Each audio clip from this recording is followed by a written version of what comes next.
ədəbiyyat haqqında məlumatımız oldu. Şifahi ədəbiyyatda da demək olar ki, eyni nəzəriyyəyə aid olan terminləri şifahi ədəbiyyatda da görəcəyik, yazılı ədəbiyyatda gördüklərimizi və biz bu yazılı və şifahi ədəbiyyatın fərqini demişdik. Əsas fərq odur ki, yazılı ədəbiyyatın müəllifi var, şifahi ədəbiyyatın müəllifi yoxdur. Yəni, məsələn, o gördüyümüz təsvir vasitələri, ifadə vasitələri, gördüyümüz janrlar, nəzm, nəsr, bunlar elə şifahi ədəbiyyatda da özünü göstərir. Hətta epik, lirik ədəbi növlər, onlar şifahi ədəbiyyatda da özünü göstərir. Sadəcə olaraq müəllif dediyimiz kimi şifahi ədəbiyyatda olmur. Bir də janrlar artıq fərqlənir. Onda başlayaq, biz burada görək nələri əsas oxumalıyıq. Əsərin bu başlanğıcda bu hissədə çox da önəmli bir şey yoxdur. Şifahi ədəbiyyat folklorda deməkdir. Bunu bildik, folk xalq deməkdir. Loredə bilik, hikmət, xalq hikməti. Bizim əsas hissəmiz başlayacaq, bax, buradan.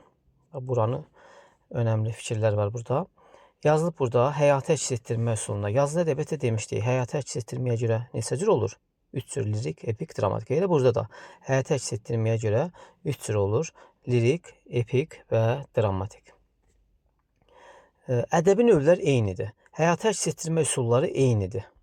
Yəni, yenə orada epikdə təsvir və təşkil özünü göstərirdi, lirikdə tərənnüm, dramatikdə göstərmə hərəkət. Burada da elə eynidir.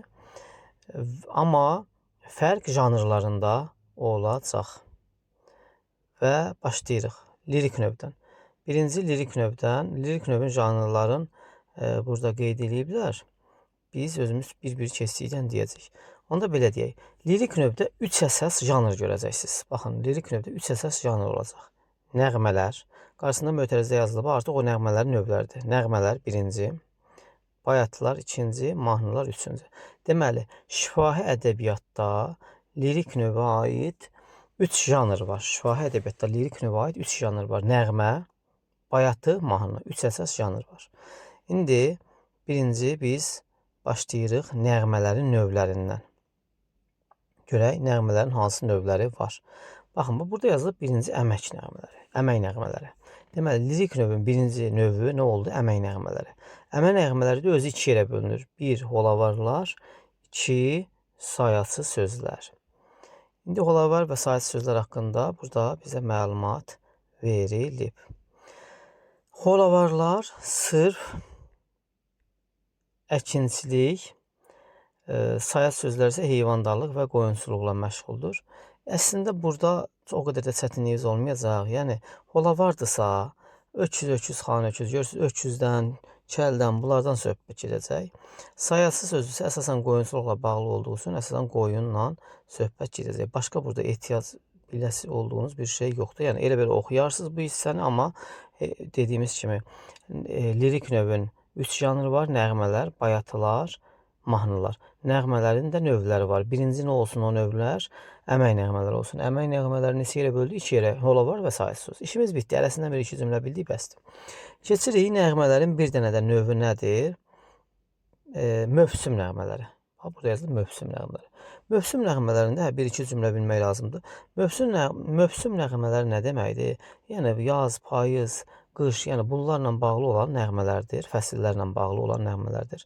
Məsələn, günün çıxmağını istəyənlər gün çıx mahnısını oxuyur, nəğməsini ifa edirdilər və yaxud da uzun zaman yağan yağışın kəsməsi üçün qodu nəğməsi belə deyək, oxuyurdular. Deyə bilərsiniz, bu nə deməkdir? Bu o deməkdir ki, uşaqlar, yəni qədim dövrü düşünün.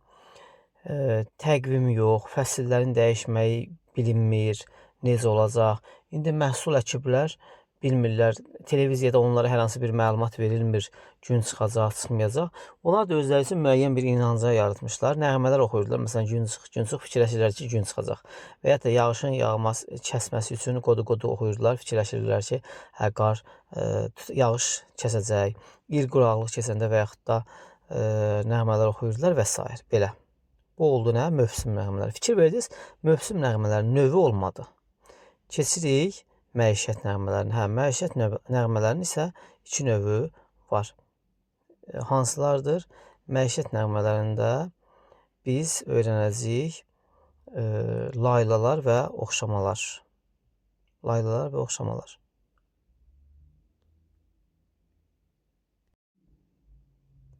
Keçirik mərasim nəğmələrinə. Mərasim nəğmələrdə 2 cür olur. Burada qeyd edilib. Mərasim nəğmələri 2 cür olur. Deməli, mövsüm nəğmələrinin növü olmadı. Əmək nəğmələrinin 2 növünü keçsək, mövsüm nəğmələrinin növü olmadı. Amma mərasim nəğmələrində 2 növ var. Təbii ki, toy mərasimlərinə aid olan nəğmələr və yas mərasiminə aid olan nəğmələr isə ağlar. Hərəsinə bir bənd nümunə verilib. Belə adından göründüyü kimi zülf töküb üzə dilbər, çıxıbdı düzəl dilbər. Bu duvaq salın, gəlin, duvaq bilirsiniz də nədir? Toy vaxtı deyilən bir nəğmədir. Deməli bu toy nəğməsidir. Amma ağlaram ağlar kimi, dərdim var dağlar kimi bu bəndləri çalışın yadınızda saxlayın. Bu da nə olacaq? Təbii ki, yaz nəğməsi. Sonra gəlir məişət nəğmələri. Məişət nəğmələrində 2 yerə böləcəyik. Laylalar və oxşamalar. Laylalar və oxşamalarda bu qara hərflərlə yazılmış hissə bura önəmlidir. Laylalar və oxşamalarda ananın körpəsində məhəbbəti, övladının gələcəyi ilə bağlı ümid və arzuları əksini tapır. Xırda bir fərqi də var əsasən. Laylaları uşağı belə deyək də, əsasən yuxuya vermək üçün, oxşama isə uşaq yuxudan durandan sonra əzizləmək üçün belə deyək, ifa edilirdi. Burada yazılıb, oxşamalar ikilik və dördlük şəklində olur. İkilik və dördlük şəklində, yəni beyt də ola bilər, bənd də ola bilər, ikilik və dördlük şəklində ola bilir. Deməli, məişət nəğmələrində 2 növünü öyrəndik. Keçirik qəhrəmanlıq nəğmələrinə. Bunun heç bir növü yoxdur. Yəni, təbii ki, qəhrəmanlıq nəğmələrində qəhrəmanlıqdan söhbət edəcək. Dədə Qorqudda, Koroğluda olan şeirlər, bax, qəhrəmanlıq nəğmələrindən həmin dastanlarda istifadə edilib, heç bir növü yoxdur. Bitdi. Nəğmələr haqqında bu qədər. Və gəlir, deməli, 3 növə bölmüşdük lirik növün janrlar, nəğmələr. Nəğmələrin növü maşallah çox idi, hamısı haqqında məlumat verdik. Sonra gəlir bayatılar. Bayatılar da özünə məxsus xüsusiyyətləri var. Həzin duyğular, səmimi hisslər, məhəbbət, vətən, qürbət, nə bilim, vüsal, ayrılıq, həsrət bu mövzularda yazılır. Deməli, yazılıb burada bayatı məzmun baxımından növləri var. Hansılar da, bax, forma baxımından yox, məzmun baxımından. Yəni, məzmun nə deməkdir? Mövzu və ideya. Deməli, bayatlar mövzusuna görə bir neçə yerə bölünür. Forması hamısı eynidir, dördlüydür. Bir bənd 4 misradan ibarətdir. Forma hamısı eynidir. Amma məzmununda fərqlər var. Deməli, məzmununda hansı fərqlər var? Bax, vətən sevgisi ilə bağlı, vətən həsrəti ilə bağlı bayatlar var. Məhəbbətlə bağlı bayatlar var.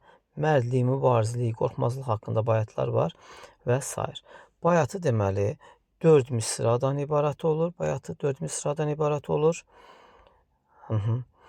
Bayatı 4 misradan ibarət olur. Bir bənd. Yadımızdadır, biz bir bəndli şeylər keçmişdik. Yazılı ədəbiyyatda mürəbbi və mürəbbi çox bəndli idi. Tuyuq və rübai bir bəndli keçmişdik. İndi isə şifahi ədəbiyyatda da bir bəndli olan janrımız kimi bayatını götürə bilərik. Bir bənddir. Hər bənddə 7 misra olur. Və qafiyə quruluşu da AA, BA şəklində qafiyələnir. Yəni, o rübaidən, tuyuqdan fərqi odur ki, bu heca vəznində yazılır, onlar əruz vəznində və bayatı da standart. Qısa olur misralar, görürsünüz, bir misrada 7 heca özünü göstərir. Burada yazılıb, əziziyən vətən yaxşı, ceyməyə çətan yaxşı, gəzməyə qürbət ölkə, ölməyə vətən yaxşı. Gördüyünüz kimi 7 hecalıdır. Xatırlayırsınızsa biz Məsnəvinin keçində belə bir şey demişdik. Demişdik ki, Məsnəvi həm janrdır, həm formadır.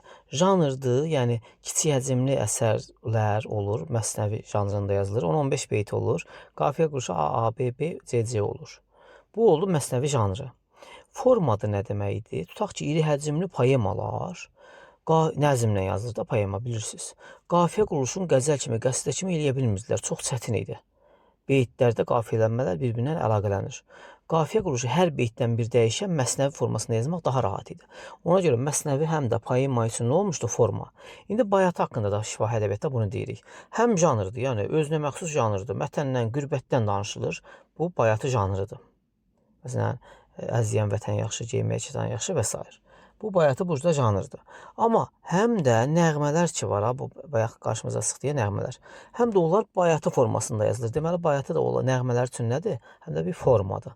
Həm janr, həm də forma kimi bayatını da götürə bilərik. Yazılı ədəbiyyatda Məsnəvi, şifahi ədəbiyyatda bayatı. Bayatıda da əsas fikir yadınızda saxlayın. Əsas fikir 3-cü və 4-cü misralarda deyilir. 1-ci, 2-ci misrada elə belə deyilmək fikri üçün şərait yaradılır, zəmin olur. Amma ilk ikisi misra, əsas fikir 3-cü və 4-cü misrada deyilir. Və lirik növün sonuncu janrı mahnıdır. Mahnıda özünə məxsus musiqi havası olur, qaracılı, apardı, sellər sararır və s. Lirik növ bitdi. Keçirik epik növə. Epik növdə də yazılı ədəbiyyatda yadımızdadır, keçmişdik. Hekayə, sonra povest, roman və s. İndi şifahi ədəbiyyatda epik növün janrları fərqlidir. Necə ki, lirik növün janrları fərqlidir, bu da fərqlidir. Hansılarda bir-bir əzbər bilmək lazımdır. Burada yazılıb. Əfsanə, rəvayət, lətifə, sonra atalar sözü, məsəllər, tapmaca, yanıltmaz nağıllar. Bunların hamısını əzbər bilmək lazımdır adların. Keçək görə bir-bir. Təbii ki, uşaqlar, məncə təxmini məlumatımız olar. Əfsanə nə deməkdir? Əfsanə, yəni əfsanə janrında yazılan əsərlərdə fantastika olur. Fantastika, möcüzəli, ağlasılmaz şeylər də belə deyək. Uydurmalar, ağlasılmaz şeylər. Nə bilim, hər hansı bir insanın birdən-birə qayaya dönməsi, nə bilim, qayanın insan olması, nə isə məhv olması, bir kəndin donması, qeyri-adi fantastik şeylər olur. Deməli, burada uydurma əsas məsələdir. Və əfsanələrin 4 növü var. Burada göstərilib. Deməli, heyvan və quş adları ilə bağlı əfsanələr nə olacaq? Zoonomik, zoologiya, zoonomik. Sonra, yer adları ilə bağlı olan əfsanələr nə olacaq? Təbii ki, toponomik. Sonra, xalq, nəsil, tayfalar adları ilə bağlananlar nə olacaq? Təbii ki, etnonimik. Və səma cisimləri ilə bağlı olanlar nə olacaq? Kosmogonik. Bunu əzbər bilmək lazımdır. Etnonimik xalq tayfa adları ilə bağlı olanlar, zoonomik heyvanlarla bağlı olanlar və kosmogonik səma cisimləri ilə bağlı olanlar, toponimik yer adları dedik bunların hamısını. Burada bir dənə əfsanəyə nümunə deyib Səməndər quşu. Deyir, burada oda inam, quşa tapınma. Yəni, oda inanırmışlar bu əfsanədə Səməndər quşuna. Oda və quşa inanırmışlar, öz əksini tapıb. Əfsanəyə görə Səməndər quşu balaların qanad açıb uçduğunu görəndə sevincindən polad dimdiyini çaxmaq daşı caynağına vurur. Bu zaman onun qovdan olan tüklü, belə deyək də, tükləri alışır və yanır, külə dönür. Görürsünüz, uydurma bir şeydir, əfsanədir. Bu hissəni, bax, bu Səməndər quşunda nədən söhbət gedir, onu bilməlisiniz. Bitdi əfsanə, bu qədər. 2-3 cümlə bildik. Növləri 4 növü var və əfsanədə uydurma olur, bitdik. 1-2 cümlədə Səməndər quşu. Keçirik rəvayətlərə. Rəvayətlər əfsanədən fərqli olaraq, tarixən baş vermiş hadisə, bu və ya digər şəxsiyyətlə bağlı real hadisələr. Yəni, nə deməkdir? Əfsanələr tamamilə uydurmadır. Rəvayətlərin kökündə bir həqiqət var. Yəni, rəvayətlər düzdür, dəyişilib, gəlib, satıb, o heç olduğu kimi gəlib satmasa da, kökündə həqiqilik var. Deməli, rəvayətlərin də 2 növünü keçəcəyik biz. Hansı növlərin? Tarixi şəxsiyyətlərlə və yer adları ilə bağlı rəvayətləri keçəcəyik. Adda 2 növü var. Nuh Peyğəmbər, Astiaq, Tomris, görürsünüz, tarixi şəxsiyyətlərdir. Bax, onlarla bağlı rəvayətlər var. Gəldik lətifə. Lətifə cəmiyyətdə, ailə və məişətdə insan xarakter və əməllərində müşahidə olunan nöqsanları tənqid etmək. Yəni, lətifə ilə ancaq gülmək demək deyil. Bax, burada tənqid önəmlidir. Burada deməli, yumorla yanaşı satirada həm gülmək var, amma satira, sarkazm da mühüm yer tutur. Yəni, satirik gülüş olur. Yəni, bəzən olur, Molla Nəsrəddin lətifələri yəqin çox eşitmişsiniz. Savadsızlığa aid bir lətifə deyilir. Yəni, orada insanların məsələn savadsız olmağı gülürlər və yaxud da din xadimlərinin insanları tutaq ki, belə deyək, aldatmasına gülürlər. Bax, bunlar hamısı nə sayılır? Lətifə sayılır. Molla Nəsrəddin Bəhludanədə lətifə qəhrəmanlardır. Sonra gəlir atalar sözü və məsələlər. Atalar sözü və məsələlərin həzmi kiçik olsa da yadımıza saxlanır. O epik növə aiddir. Lirik növə aid deyil. Burada əsas nədir?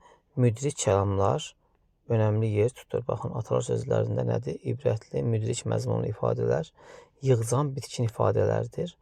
Yəni, bu nə deməkdir? Bir misra olur, amma orada dərin fikir olur. Yəni, atalar sözü uzun hekayə olmur. Məsələn, deyir ki, iş insanın cövhəridir. 3 sözdən ibarət. Bunun artıq dərinliyin yığcamdır, amma bitkin ifadədir. Yəni, bunun kökündə bir dərinlik var. Yəni, iş görməyi yaxşı bir şey olduğunu göstərirlər və s. Sonra xalqın əsrlər boyu qazandığı təcrübə əsasında bəli formalaşmışdır. İkisinə də müdrik sözlər, qanadlı sözlər deyilir. Həm atalar sözü, həm də məsələlərdə müdrik ifadələr olsa da arasında fərq var. Nədir fərq var? Bax, atalar sözünün bir nəfər deyir sizə və siz o dəqiqə başa düşürsünüz ki, burada nə deyilmək istəyir. Məsələn, iş insanın cövhəridir deyəndə artıq hamı bilir ki, işin yaxşı bir şey olduğu deyilir. Deməli, bu atalar sözüdür.